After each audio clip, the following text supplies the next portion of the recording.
Robert Hoge. Silsilah teori penemuan sel ditemukan pada tahun 1665 oleh Robert Hooke yang berasal dari Inggris. Ia mengamati irisan gabus di bawah mikroskop dan melihat struktur berongga kecil yang ia sebut sel, dari kata Latin sala yang berarti bilik kecil. Ia adalah awal mula penemuan sel. Antony van Leeuwenhoek. Penemuan kedua adalah Antony van Leeuwenhoek. Ia menemukannya pada tahun 1683 dari Belanda. Ia menggunakan mikroskop buatannya sendiri. Ia adalah orang pertama yang berhasil mengamati dan mendeskripsikan berbagai jenis sel hidup, termasuk animalculus, organisme mikroskopis dari air rendaman, dan mencantumkan sel darah. Meskipun gambar mencantumkan tahun 1683, ia sudah melakukan observasi penting sejak ke 1674. Robert Brown.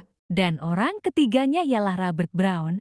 Ia menemukannya pada tahun 1831 di Skotlandia, Britania Raya. Ia menemukan dan menamai inti sel nukleus, sebuah struktur penting yang ada di dalam sel tumbuhan.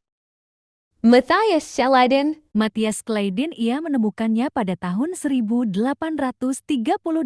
di Jerman. Ia mengemukakannya semua tumbuhan tersusun atas sel.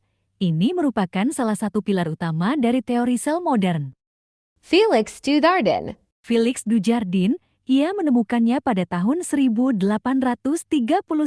di Prancis. Ia menyatakan bahwa isi sel bukanlah ruang kosong, melainkan berupa cairan hidup yang ia sebut sebagai sarkoda.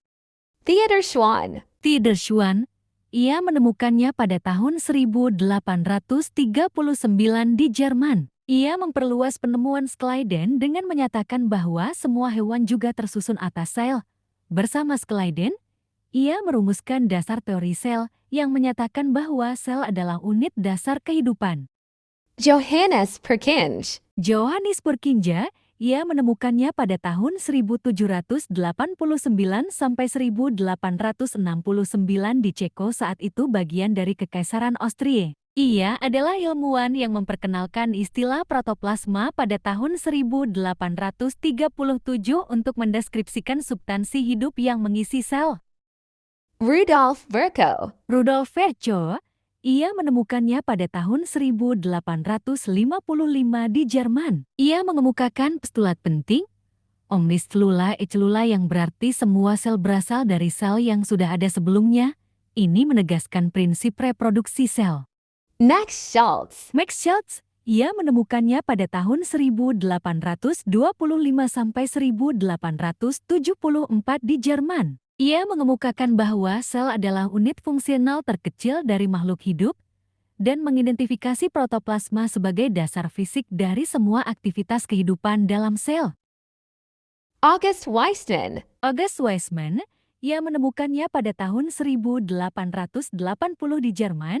Ia menyatakan bahwa sel adalah unit hereditas dan bahwa informasi genetik diwariskan melalui sel-sel germinal sel reproduksi, bukan sel somatik. Ia juga mengajukan konsep kontinuitas plasma nutfah. Silsilah teori penemuan sel. Setiap ilmuwan berperan penting dalam mengembangkan teori sel dari masa ke masa. Mari telusuri sejarah penemuan sel, dimulai dari penemuan pertama hingga teori modern saat ini. Yeah!